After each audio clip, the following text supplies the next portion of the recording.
अस्सलाम guys, welcome to the new video. आज के वीडियो के अंदर हम 9th क्लास की कंप्यूटर की नई बुक के चैप्टर नंबर 1 के शॉर्ट क्वेश्चंस को डिस्कस करने जा रहे हैं। तो आज के वीडियो में जो है हम पहले 5 क्वेश्चंस को डिस्कस करेंगे। तो सबसे पहले हम देखते हैं, हमारे पास आ रहा है क्वेश्चन नंबर 1।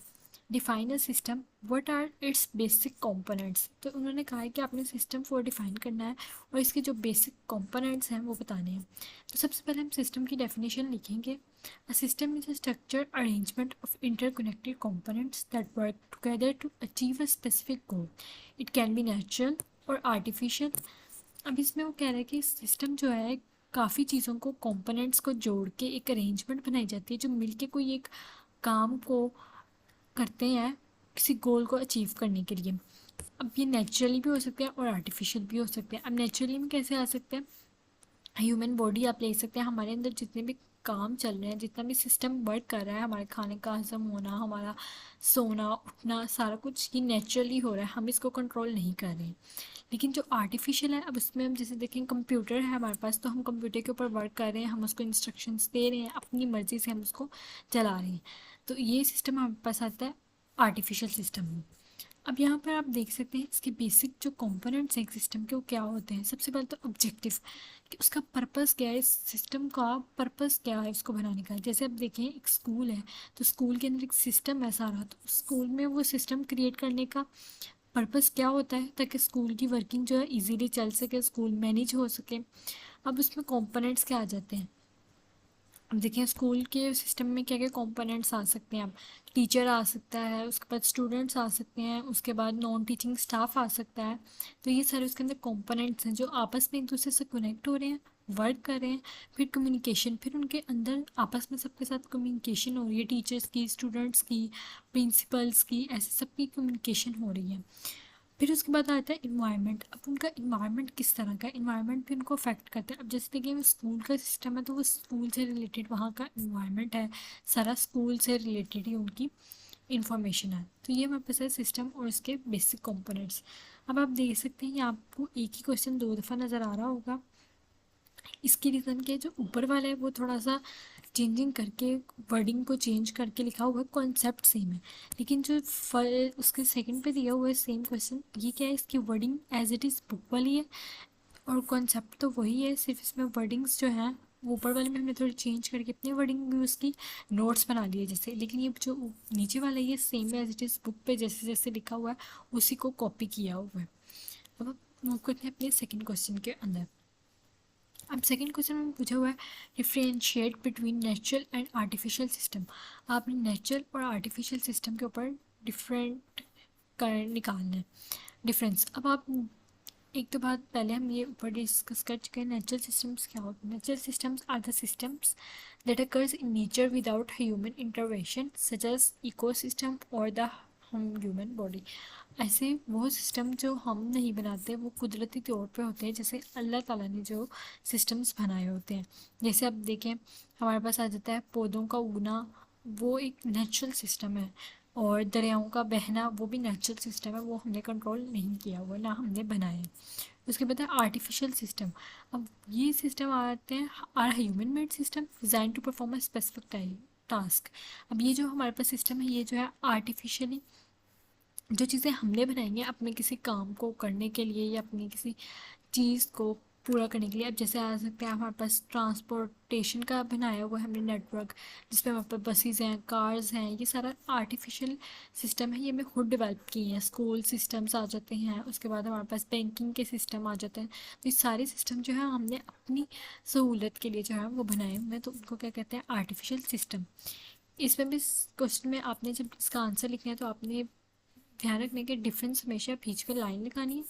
उसके बाद एक साइड पे आपने नेचुरल सिस्टम लिखना है और एक साइड पे आपने आर्टिफिशियल सिस्टम लिखना है। नीचे भी सेम एज इट इज़ आप लोगों को बुक वाला दिया हुआ है, और ये आप अगर बुक वाला करना चाहते हैं जो बच्चे, तो वो बुक वाले कर लें, अदरवाइज़ आप नोट्स वाला भी कर सकते हैं। उसके बाद आ जाता है क्वेश्चन नंबर 3 पे हमारे पास describe the main components of computer system. अब कंप्यूटर सिस्टम के जो मेन कंपोनेंट्स हैं उनको बताना है। तो कंप्यूटर सिस्टम के अंदर जो मेन कंपोनेंट्स होते हैं वो एक तो होता है हार्डवेयर। हार्डवेयर क्या होता है, फिजिकल कंपोनेंट्स होते हैं जिनको हम हाथ लगा के टच करके महसूस कर सकें। जैसे अब सीपीयू को हम हाथ लगा सकते हैं, ठीक है। उसके बाद हम स्टोरेज में यूएसबी वगैरह आ सकती है, हम उसको हाथ लगा सकते हैं।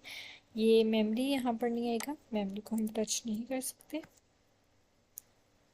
इसको आप रिमूव करके यहाँ पर कीबोर्ड ऐड कर सकते हैं। ओके, ये आप मेमोरी को रिमूव करके यहाँ पर आप कीबोर्ड ऐड कर देंगे।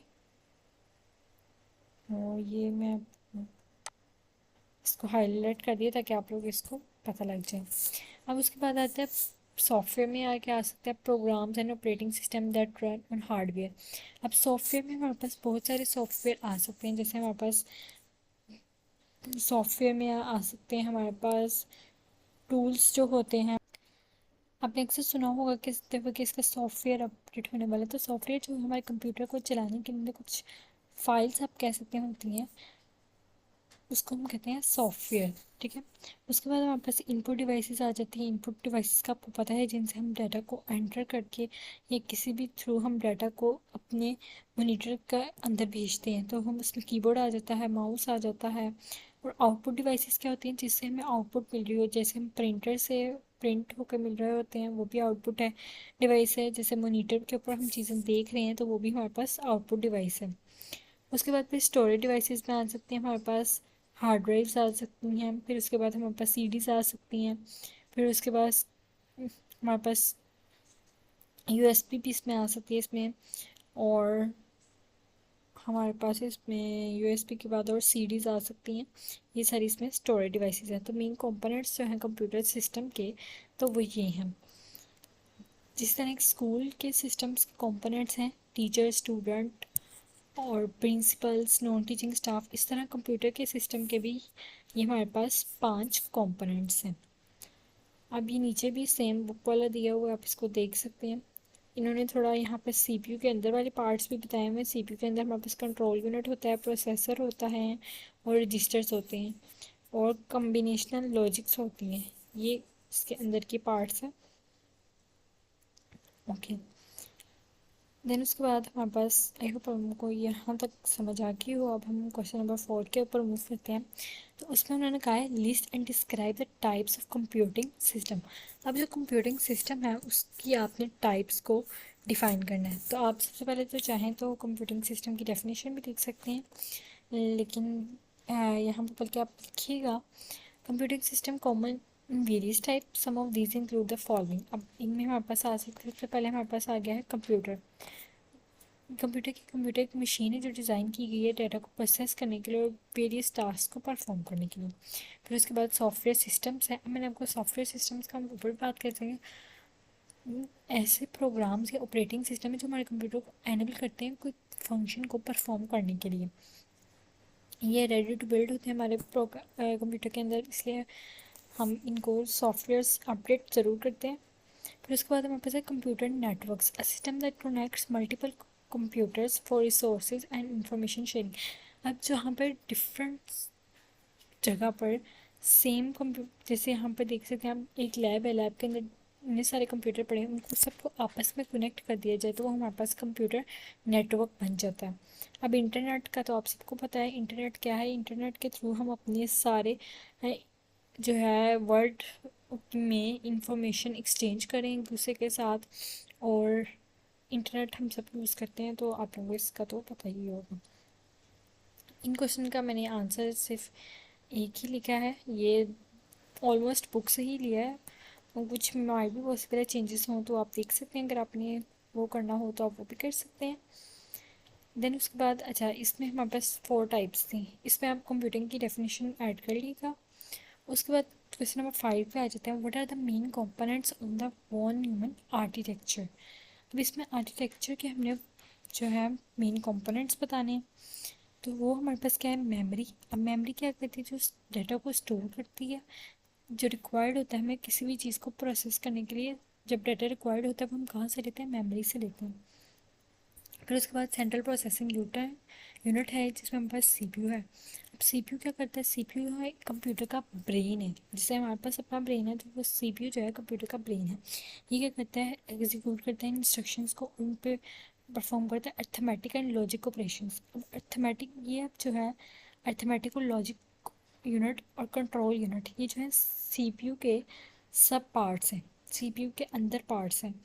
अर्थमेटिक क्या करता है, मैथमेटिकल जो कैलकुलेशन होता है उसको हैंडल करता है, और लॉजिकल ऑपरेशंस को, जैसे उसमें प्लस माइनस मल्टीप्लिकेशन आता है और ग्रेटर देन इक्वल वाले, एंड और नॉट वाले, वो अर्थमेटिक लॉजिकल यूनिट के अंदर यूज़ होते हैं।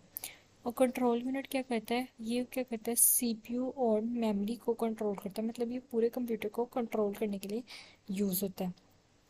उसके बाद हमारे पास फिर आते हैं इनपुट डिवाइसेस, क्या करती हैं, हमें अलाउ करती हैं कि हम अपने कंप्यूटर को कोई डाटा दे सकें, जिसमें हमारे पास कीबोर्ड आ सकता है, माउस आ सकता है।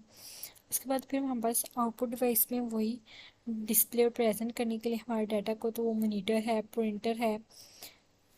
देन उसके बाद ही 5 पे जो है, ये थोड़ी नई चीज़ है, सिस्टम बस facilitates data transfer between components. अब आपको पता है बस का हम भी यूज़ करते हैं, तो हम किस लिए यूज़ करते हैं, एक जगह से दूसरी जगह मूव करने के लिए हम जो है बसेस का यूज़ करते हैं। इस तरह कंप्यूटर के अंदर एक जगह से दूसरी जगह डाटा को ट्रांसफ़र करने के लिए हम बसेस का यूज़ करते हैं। ये फॉर एग्जांपल अगर हमने मेमोरी से सीपीयू तक अपना डाटा ट्रांसफ़र करना है, तो हम बस को यूज़ करते हैं, और उस बस का नाम होता है डाटा बस। एक बस होती है एड्रेस बस, और एक बस होती है कंट्रोल बस। ये 3 बसेस भी होते हैं, ये जस्ट एक्स्ट्रा इन्फॉर्मेशन है, आपने बस सिस्टम बस लिख देना है। सिस्टम बस किस लिए यूज़ होती है, डाटा को ट्रांसफ़र करने के लिए इनके दरमियान, कंपोनेंट्स के दरमियान। ओके, तो आज की वीडियो, आई होप आप लोगों को ये सारा टॉपिक समझ आ गया हो। ये 5 शॉर्ट क्वेश्चन थे जो आज हमने डिस्कस किए हैं।